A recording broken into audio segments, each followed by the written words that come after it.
XSEED English Grade 5 Block number 16 Elements of Poetry Lesson Plan 1 Stopping by Woods on a Snowy Evening. Students will be able to identify meaning of the poem.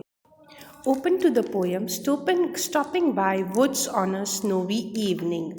Woods is a synonym of for forest. Stopping by suggests that someone is going somewhere on a snowy evening and stops by the wood along the way. Today we will read this well-known poem by Robert Frost and discuss its theme and meaning. Before we start reading the poem, let's understand the glossary. First word is downy. Downy means soft. The downy feathers of the bird got stuck in the branches. Next word is flake. A small, thin, flattened piece. Flakes of snow fell through the air. Next word is harness, a set of straps tied to an animal to control or guide it. This horse seems to have a new leather harness.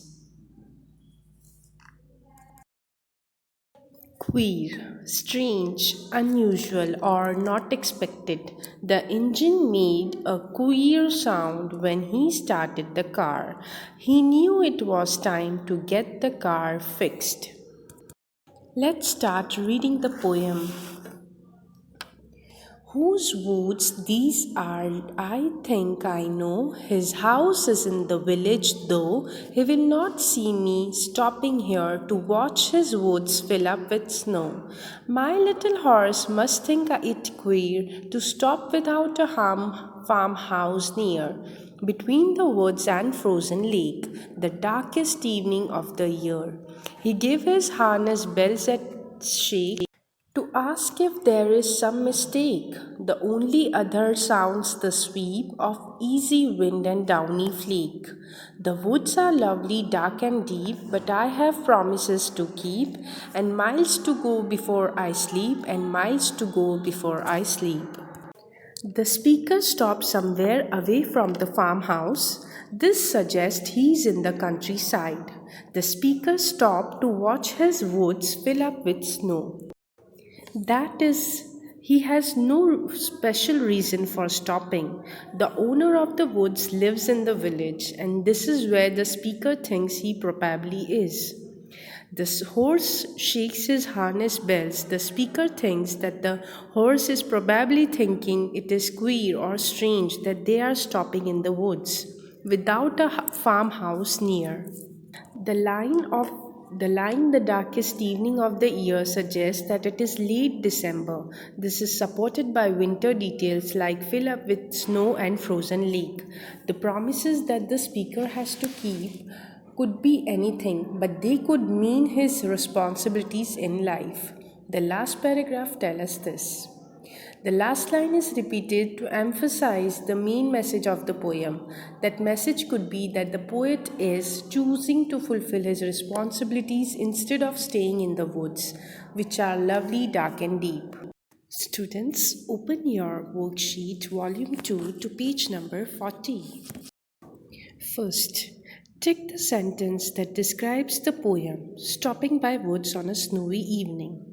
The poet is admiring his own woods on his way from the village to the frozen lake. The poet loves the woods, so he decided to stay there for the night to watch the snow. The poet wants to stay longer in the woods, but he decided to continue his journey.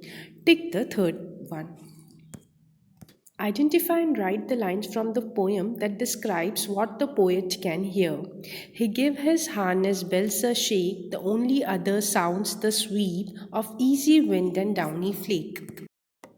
What does the line "I have promises to keep" mean? Give your reasons for your answer. The speaker of the poem has things that he must do at the end of his journey. He says this after looking at the woods and deciding that he must continue to travel for miles before he can sleep. He might also be talking about all the things that he must do in life before finally sleeping or dying. What do you think the message of this poem is? What clues from the poem tell you this message? The poet is describing how he has many responsibilities that keep him from stopping to enjoy the world. Some clues from the poem that support the message are: he will not see me stopping here to watch his woods fill up with snow. The woods are lovely, dark, and deep, but I have promises to keep.